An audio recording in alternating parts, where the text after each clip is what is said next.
Audit ma Jakom dwarogani is going to capture ni samanine IBC o commission jo KPMG. Mandate ma jo kanena ngo.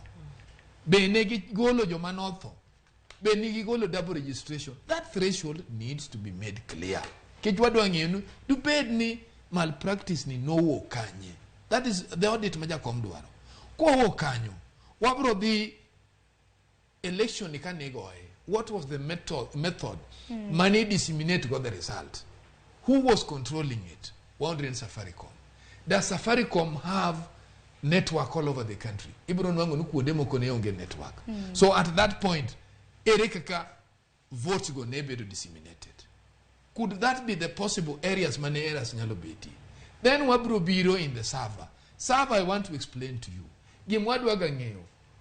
Did this all these commissioners be kila ngato nene gimi longo no password nikakate bank gukini kaka shares obit imiga password maka password no tiko 5 minutes to bedo recalled back to go dhiambo ka gitiye ko tich to kila ngato kawo pesa ni motiyo to ntie kama weye.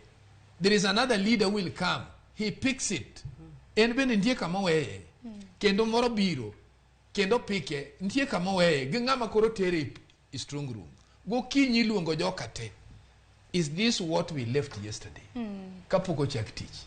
We want to know how was this election kamane ko sogo kura gitero forms gikakani gichopo buchop kama kuro gibede announced. Was Chebukati the man who was controlling everything? Or these other commissioners were also involved at certain stages?